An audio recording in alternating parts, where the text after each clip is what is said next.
Hey guys, I'm Young, a full time dad and a full time professional with the goal to become the best parent possible. The Girl Dad Show is my journey interviewing fellow working parents aspiring to be both good at work and parenting. I'm going to do this by gathering and sharing unfiltered perspectives from my guests. So join me as I research parenthood one interview at a time. Zucchinis? Give me the paper. Nice. I love you, Texas. Andy, thank you so much for joining me on my podcast today. I really appreciate it. It is awesome to see you again, Young. So fun that we get to do this in this context. And I'm really grateful for you spending the time. I know how incredibly busy you are and also just like how valuable your time is. And so I really appreciate you taking the time to talk to me about parenting. Oh my gosh, yes, my favorite topic. I think it's kind of fun too, because you're so famous for marketing and your accomplishments and your communication skills and your writing skills and all these things that are in the workplace. But I have to apologize that I will ask some of those questions, but today I'd love to actually share with our listeners more about how you balance that with personal life here. So no, I love the topic of parenting. Now that I'm done with it, it's great. So let's just jump right into it, if you don't mind. I'd love for you to share with the listeners here what you do for a living. So I run a small marketing strategy consulting company called Cunningham Collective, and we focus primarily on positioning companies that use technology to deliver their product or service. It's amazing. And what are some of the big projects that you're working on right now? Oh my gosh. Well, we just got hired to work with a really big IT services and digital transformation consulting company that's really huge in the hundreds of millions of dollars based in Ukraine. Wow. So it's going to be really fun. That's awesome. We're doing some cool work with some HR oriented companies and a semiconductor company. I am one of these weird nerds that loves semiconductors. So yeah, I mean, I have to kind of break the mold of my normal interviews with you because there's so much depth and context into your professional career. So I'd love to kind of go back, and I know you probably have to tell the story all the time, but I'd still love to hear it a little bit. Do you mind sharing with the listeners some of the major milestones, especially your time around Apple? Sure. So I was really lucky in the early 80s to come out to Silicon Valley for a job at a very famous PR agency at the time called Regis McKenna. And I was hired to run the Apple account for the launch of the Macintosh. So it was just an amazing time in history. And I got to spend the next 2 years until Steve got fired from Apple, working super closely with Steve Jobs. And then when he did get fired, he ended up hiring me again to help him launch Next and also Pixar. So I got to work with him again for another 2 or 3 years. I got fired several times during that time. So it wasn't a whole smooth thing, but I learned so much about marketing and about strategy and about quality from Steve. It really formed my entire career. Yeah, it's amazing that just the experiences that you've had was just phenomenal. And I think the Apple story is obviously like super significant because Steve is such a big marker in the world. And Apple's obviously continues to be a huge marker in the world. And it's so amazing to know that you were such an integral part in building that up and getting its notoriety. But it's not actually the only. You've worked with everybody. And I think it's really important that everyone understands that how successful you've been and the ability to navigate that with parenting, because you do parenting in a very unique way. And you're probably the prime example of mixing the two things together and still being successful. And so just for the listeners, and I'll just say it so it's a little bit quicker, but Andy's literally worked with everybody from the original OG, like Silicon Valley of Apple, Cisco, that whole era, to all the newfangled ones, the SaaS softwares, and then now continue to work with all the newer ones coming out today. So it's amazing the amount of companies you've been able to work with and help build up and position them to success. Thank you, Young. I actually think that my portfolio of former clients is in the thousands. So yeah, I've done a lot of work with a lot of different technologies. And as I said, I am one of the few people who think that the semiconductor, which made all of this possible for everybody, That's right. To me, has a very special place in my heart because it was here first in Silicon Valley. That's why Silicon Valley is called Silicon Valley. That's right. it is the epicenter of what we can all do digitally today. So anyway, I'm a little It's bit amazing. Yeah.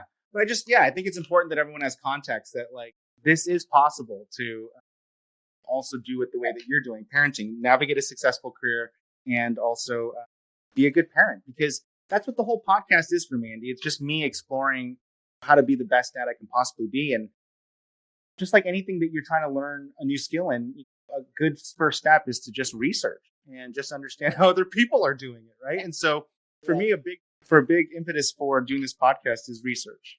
And I'm hoping that my research will help other people learn as well too. But that being said, tell me about your kids.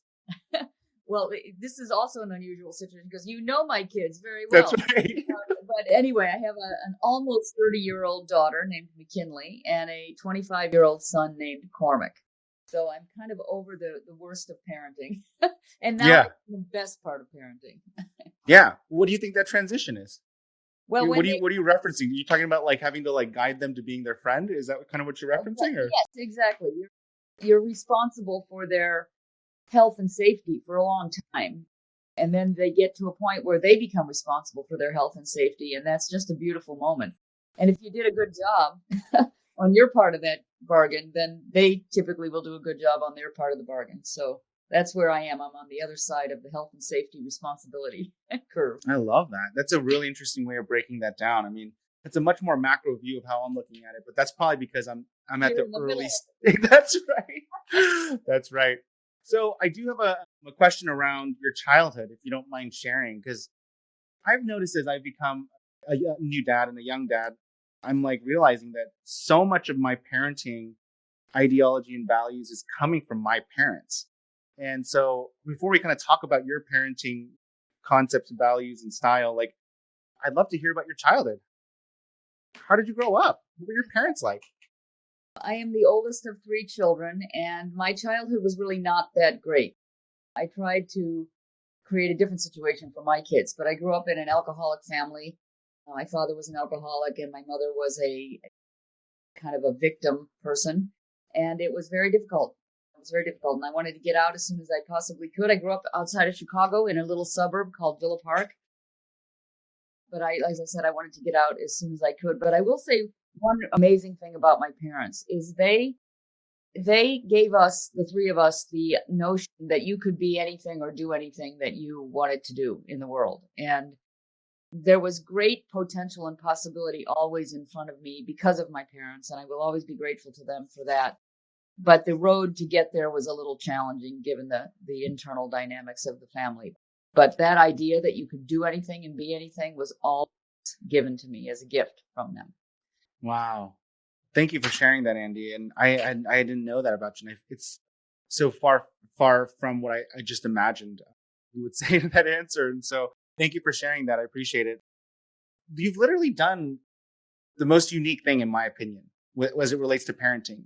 It sounds like what you've taken from your childhood is like identified what you didn't like and what you did like, and you kind of merge it together. Now that I kind of hear the context, because what you've done is basically bring your family life into your business. You have a family business. Yes, now I do. I didn't for years. That just shocked me that my kids ended up working for me, because I started my business 8 years before, no, maybe even more than that, 8 years before I had children. So I've been an entrepreneur and doing my own thing for a long, long time. And of course, like any parent, you pretty much realize that your kids hate your job because it takes you away from them. That's right. And they don't know what you do because you just sit on the phone all day, which is what I did. And so I just assumed that would go on forever and they would never take an interest. Well, miraculously, about 4 or 5 years ago, maybe 4 years ago, my son had injured himself in a climbing accident and was kind of in recovery. I needed help working on a project because I had this really big client and I had too much to do. And so I said, hey, do you want to help me do some of this stuff just because I really could use some help? And he said, sure. And so I gave him this project, and turns out he was amazingly talented at what we do, amazingly talented. And then my daughter came on board to learn from you because you were working with us in operations, and she is really into the operational side of things and considers you the best mentor on the planet. And and so she became our operations person. But then she started doing client work, and she's also very talented at both operations and that. So anyway, I had this great surprise as an older adult that, oh my gosh, my kids, A, they know what I do, B, they can do it, and C, they want to do it with me. It's amazing. It is amazing. I mean, it's so interesting because like, well, one, let me tell you, your kids are amazing. They're astoundingly talented. They have an unbelievable amount of talent and skill and passion and all those things that like are unique, their abilities. But what really sets them apart is that they have the gumption underneath it, the things that you have to train for, right? The perseverance, the grit. And so it's a huge testament to you and your parenting because certain things you could be naturally gifted to like do these things, right? Like, oh, I have a natural talent for writing. Like Cormax and McKinley are both amazing writers. They have a very good knack for writing. And I'm obviously those could be trained as well too. But some of that like rigor and grit comes from your nurturing, right? You don't just learn that. You get kind of groomed into that, right? And so it's a huge testament. And that's a great question is where does that stuff come from? To be honest with you, I don't really know. The biggest philosophy that we had in our parenting is really the notion that you should bring your children into your family, not carve your family out around your children. So there are a lot of parenting situations, a lot of families that decide that the kid is the focal point and they do everything for the kid and it's all about the kid. Our growing up was all about our family life and kids became part of it. So a big part of our family life was flying. So our kids are both pilots, not because they wanted to be, but because we told them they were going to be. I mean, it wasn't like a strict, you must do this. It was just an understanding that you will become a pilot. Just like it's an understanding that you'll go to college. It's an understanding that you'll be a good person. There was a lot of these underlying values, I guess you would say, that were there wasn't even an option for the kids. Like it wasn't an option. And so, while my son played a lot of soccer and my daughter rode horses. And so those things were activities that they wanted to do. And we pursued those with them. But as a family, we kind of gathered around mostly the flying community and the flying stuff. And so they got to do their own thing as well as participating in the family stuff. I'm genuinely in the moment having these heated debates with my wife about this concept because I desperately want our kids to be musicians and she desperately wants them to be outdoorsy and athletic. Right. And so like, it's like, can we do both? And obviously we can do both, but then it like adds up. Right. Cause then like just the other day she was saying, well, now you're saying that they're going to go swim class, they're going to do ballet, they're going to do soccer, they're going to do piano. That's already 5 things. There's like 7 days in a week. Like when are they going to just be kids? And it's like, I guess we have to choose this thing. And secretly, I want them to be musicians and sing with me, right? That's like my dream is like, and then how much do you enforce that or manipulate that, I guess? And how much of that do you let them explore? It's like a huge conundrum. And it sounds so interesting because you just said, this is who we are. And there's these things that we just do. And they just kind of grew up assuming it.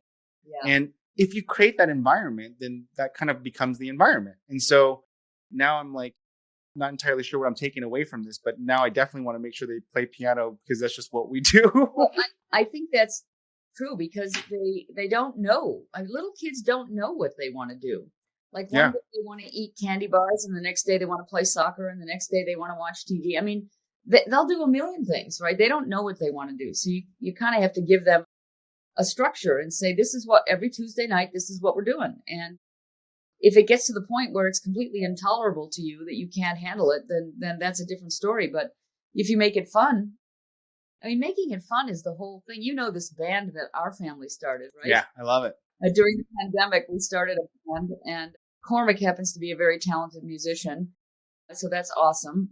But McKinley's been playing the drums and I've been playing a little keyboard and a little trumpet. And we've created this band that we get together with my brother-in-law and we play on the back of our boat here. And Rand picked up the bass. And so we're actually kind of making music and it's fun. We do it for fun.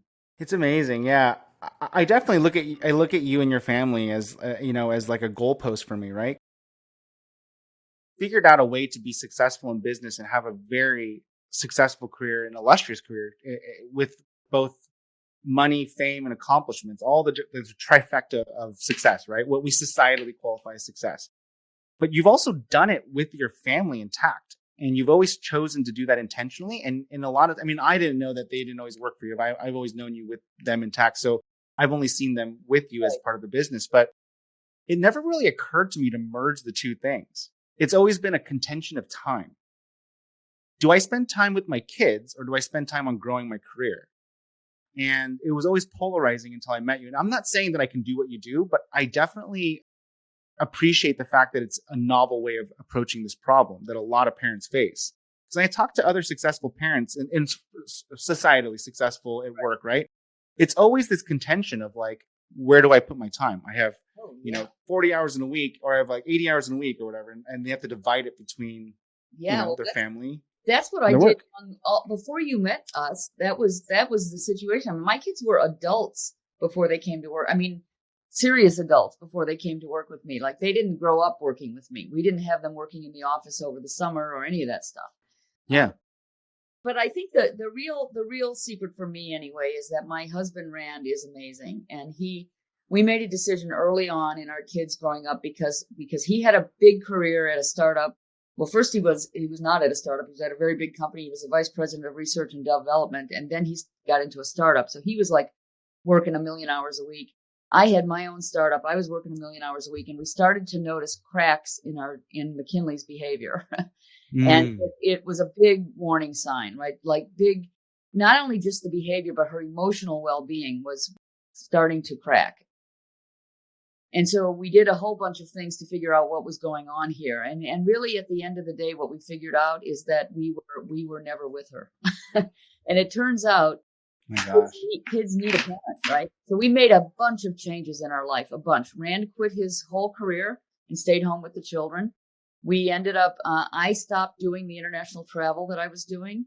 We decided to have breakfast and dinner together as a family every single day. And this all happened when Mickey was probably 7 or 8 years old. And literally within 2 weeks, she became a different person. It was unbelievable the change. So you can fix little mistakes that you make, but we all make mistakes. But we looked at the warning signs and addressed it. Wow. I'm learning so much right now. This is amazing. You wanted some research, right? Yeah, so that's how it happened. Yes, yeah. So that was a very intentional and crafted and strategic decision you guys made as parents. Yes, yeah, absolutely. Because you guys mapped it out. Yeah, because we were both over our ears in our careers, and we had these 2 children, and one was very tiny. Cormac was probably only 3 at the time. But it was obvious that things were not going well. And so instead of letting that continue, I mean, we had two nannies and a housekeeper. I mean, we had all the things you think you need, right? But nannies raising your children is not the same as you raising your children, right? They will never be you. So anyway, when we started to see these things happening, we really stopped and we figured out what was going on, determined what it was, and made drastic changes to our lifestyle in order to accommodate the fact that we actually were parents. That's amazing. That's really cool too. And I've been like talking to Amy a lot about this as well, right? It's like finding more time and like, do we hire help and to accommodate the growth of your career? Because like, it seems to always come down to like sacrificing, because we all have doesn't matter how smart you are, we all have the constraint of time. Yep. We have this constraint of time. So it's like, how do you want to allocate that time? And then what's the right balance that you need to strike? Because certain things I believe in outsourcing, right? Like that's actually really helpful. Like if you can outsource it, like we have never hired a nanny, but I would love to explore that option, because there's a part of me that wonders, like, could we even be more successful if we had more time? And then what is the cost benefit of that? It's like a really interesting thing that you went down that road and then you saw different things that you couldn't address, and you corrected it because it wasn't worth it. So did you keep, just out of curiosity, did you keep the nanny and then also spend more time, or did you guys do a hard switch? We kept one of the nannies, so we got rid of one of them, kept one, and kept the person to clean the house, because that really is an outsourceable thing. Totally, yeah, Outsourcing parenting is really, that's not what you're doing. You're just outsourcing babysitting. So we kept one to take the kids to events and things like that, but Rand really became a stay-at-home dad, and so he taking care of the kids. And then we, after a year or two, we ended up getting rid of that nanny as well. So we only really kept the nanny for another year or two after Rand quit his job. This is like really great. So I have like a million ways to slice this, but I'll just ask you in more of a root cause kind of questioning here, because we're kind of like peppering around it. How do you qualify successful parenting? What do you think a successful parent is? Well, I don't think you know, and if you've been successful until your kids are grown up. But if you can create a human being that is confident, independent, a pleasure to be around, a good friend, caring, those are the things you're looking for. But you don't know if you get there till they're older. It's so funny. I know we went through this thing too. This whole question about what school should your kids go to, right? That's the big question that parents face, and they sign up for some of these fancy schools before the kids are even born. Right. And they're like on this trajectory to go to Harvard or something like that. Well, I can tell you, our kids went to a really fancy school, really fancy private elementary school. And we thought, it's the best school around. They should go to that school. Doesn't matter what it costs. Doesn't matter anything. Well, it turns out it wasn't the best school for one of our kids. It wasn't the best school for her, for McKinley.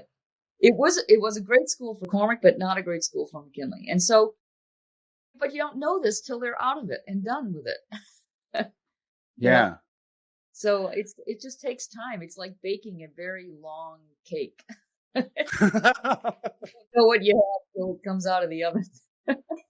That's a really sage answer. It's kind of like goes back to the whole adage of the older you get, the less the more you realize, the less you know, right? Exactly. Yeah. Yeah, because it sounds like you've probably gone through many iterations of qualifying success as a parent, and then you come to the conclusion over many years of like, hey, you just have to try your best and see what comes out at the end, and that's how you judge it on it, right? Yeah. Like, there's no markers in the middle. Like, you just do what you can and like kind of do the best that you can with what you have.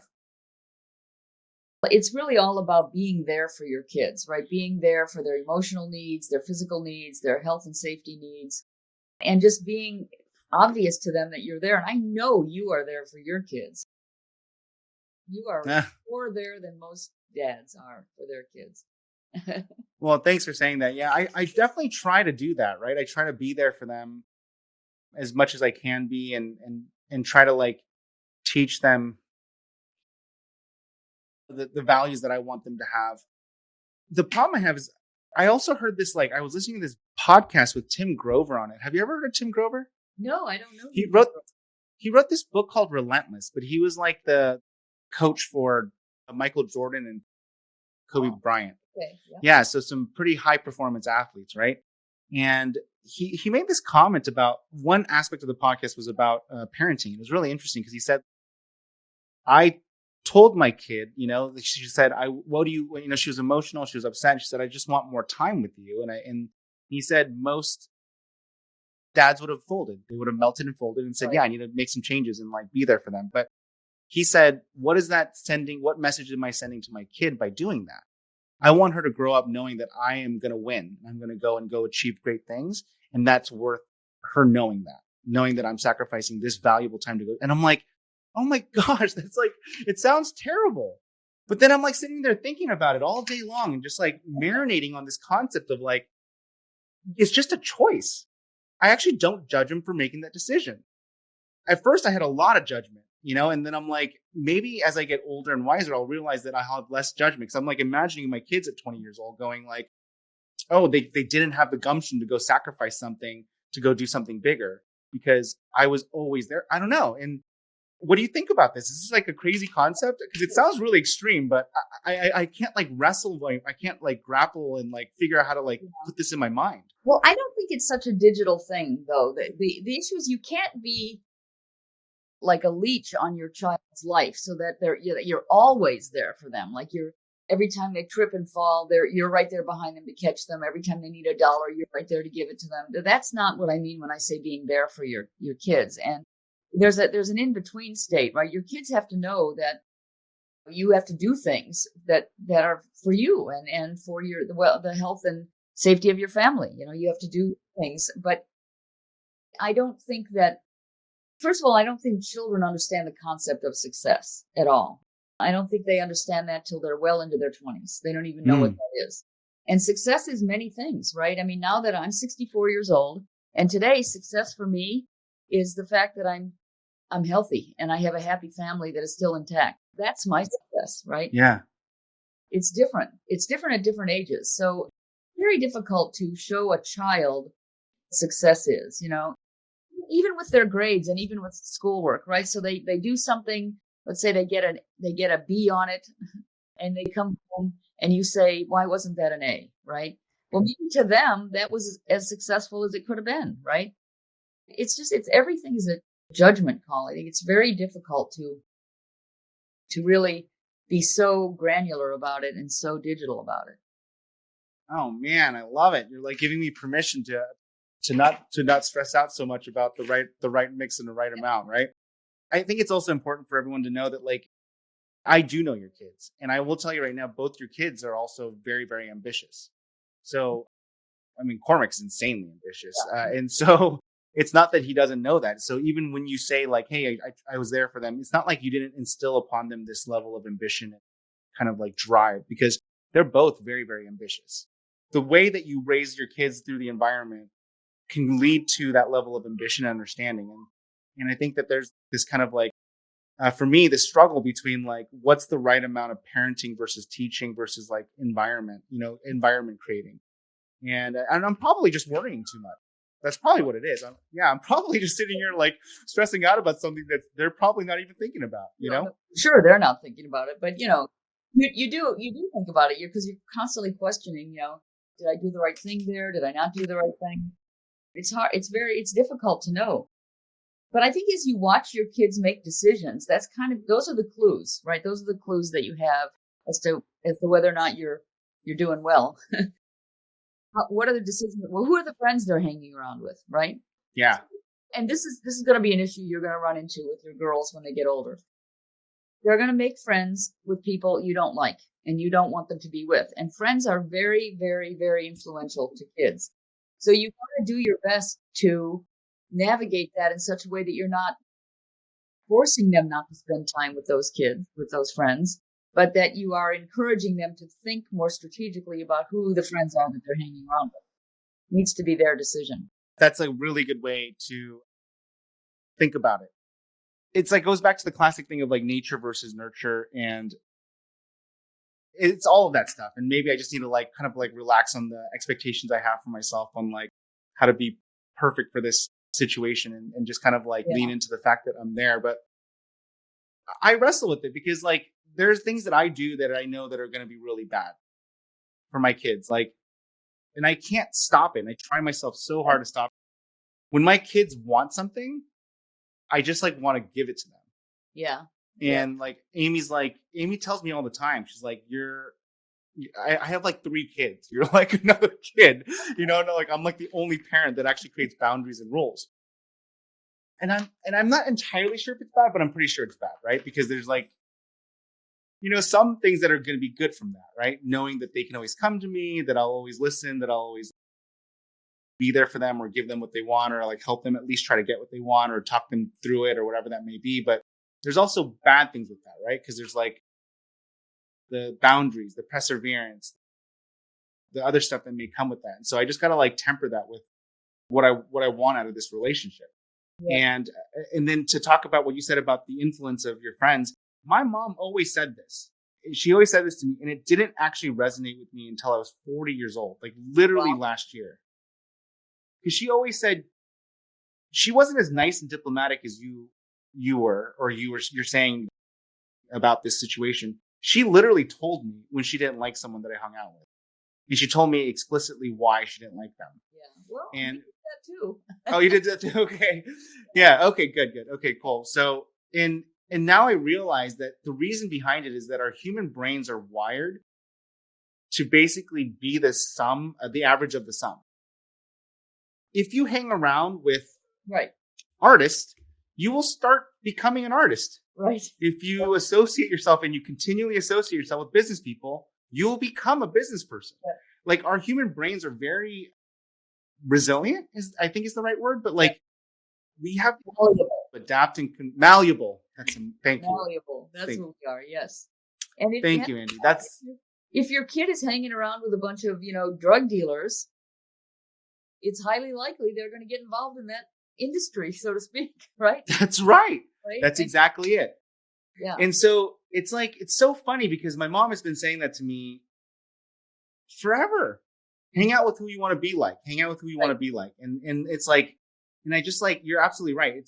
You're so influenced and you can't see it when you're younger, and you probably don't even see it through your 20s and 30s, to be honest. And maybe I should, now it makes me want to go call McKinley and Cormac your kids and tell them like this lesson right now and be like, be intentional about who you hang out with.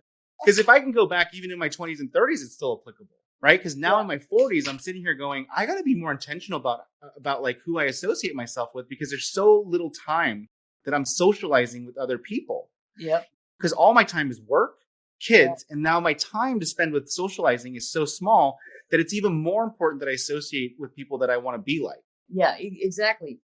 And to make sure that your kids are doing the same thing. I mean, just to give you another story about McKinley, I feel bad here talking about her when she's not around, but this is, but there was a big moment of pride that I had with her with this. So we had moved away from the Bay Area for 4 years. We lived up in the country, up right outside of Yosemite. We were in a very small town, which was, of course, very charming on the outside, but under the covers of this small town, there was a lot of the bad stuff that happens in small towns. No education, lots of drugs, lots of single parents, lots of parents that lost responsibility to take care of their children, and those kids were living with their grandparents, a lot of poverty, a lot of these things that were going on. And so she was in the local public school. So she's hanging around with a lot of these kids that there were a few of them who were amazing kids, and they were amazing overcoming the issues of their environment. But there was a handful of them that were not. And she was hanging around with these people more than we would like. But what could we do? There were no other kids up there, right? That was the situation. And I kept saying, let's move back to Palo Alto. I'd like to move back to Palo Alto because that's where you're going to get direction about education and all of these things. And I said it to her for over 2-3 years, right? And every single time, no, Mom, we love it up here. I love it up here. Rand loves it up here. We're going to keep doing this. One day, she asked me if we could go to dinner together. We went out for dinner, and she says to me, Mom, I want to move back to Palo Alto. And I'm like, what? And she said, I'm not happy with the direction that my life is taking up here with these people. And I think if I were hanging around with different people, it would change my feeling about that. And I'm like, oh my God, what a moment of pride I had for her. That it's like she made that decision on her own. I didn't force her to come to Palo Alto. I encouraged her, but I didn't force it. And then she came to the conclusion. And her little analogy at the time was, all my friends are on this one highway going to this one direction. And I've decided I want to get off that highway and go a different direction. Oh, it was amazing. It was amazing. Yeah, it really was. So I think if you try to force kids to do things, they just get angry, right? If I had said, family, we're up and moving back to Palo Alto, she would not have been happy with that solution. But the way that it turned out, she got to experience the negative stuff and then made the decision on her own. Yeah, and so she wound up with an amazing group of friends in Palo Alto that she's still friends with today. And these are not the wealthy kids of Palo Alto. The people that she chose to hang out with are normal people from normal families, and they're her best friends today, and they're wonderful human beings. I love every one of them. That's incredible. Yeah, and she's great. I mean, you know how much I love your daughter. She's like by far one of my top favorite people in the world. Yeah, so like I absolutely adore the adult that she's become and all the things that it's just hilarious actually talking about her childhood, to be honest with you. I can imagine that's really it's really funny. I have to have her on the show. She wants to come on after this because I told her I was interviewing you about this, and she's like, "Can you interview me so I can do my side of the story?" And I'm like, So actually really a great thing to do. That would be fun. So you'll see that coming up soon here. Okay. I'm gonna because I know we're out of time here, so let me rapid fire my closing questions here, if that's okay. What advice do you have for other parents and soon to be parents? Every child is different. You can't treat every child exactly the same. Great. I love that. If you could go back and tell yourself one thing before having kids, what would it be? Oh boy. I think it would be, you got to spend time with your kids. I mean, everybody wants to have everything, right? And I wanted everything too, but I just, launched into my life thinking I could have everything. And then we had these issues and we had to deal with them. So it would have been great if I didn't have those issues. But having those issues, I learned a lot from it. So there you go. All right. What is your all-time favorite business book? Well, of course, my book is my There we favorite, go. which is called Get to Aha for everybody who wants to learn about marketing and positioning. But other than that, really, I have to say that my favorite book is Blue Ocean Strategy, because it's a book about developing new ideas in new markets. And I just love it. Yeah, and Andy, I'll link both of them in the Okay. YouTube channel as well, because it is a really good book. I love your Get to Aha book, and I like literally have changed so many of my business philosophies because of that book. What is the most surprising thing that you have learned about yourself being a parent? Let's see, that I actually can have a great relationship with my kids. See, I didn't have a great relationship with my parents. So Wow. I now know that I'm the age I am and my kids are the age they are. Wow, I have a great relationship with my kids, and I'm super proud of that. And I didn't know I could do that. I didn't know that was even possible. I love that. Thank you so much, Andy. That was really, really great. I know I'm like a minute over on your time, and Richard was very clear that you had a tight schedule today. So I appreciate you spending an extra minute here to talk to me about your life and your children and parenting. So much fun, Young. I love this podcast. This is a great idea. Thank you. I appreciate it. I really appreciate your support, Andy, and I'll be sure to share it with you as soon as it comes out. Please do, definitely. And you are a great parent. I can tell. Oh, thank you for saying that. I appreciate the cheerleading as I go on this journey. Thank you, Andy. All right, thank you, Young. Bye-bye. Bye. Thanks for tuning in to another episode of The Girl Dad Show. We really hope you enjoyed that interview, and as always, please take a moment to review, rate, and subscribe. We'll see you next time.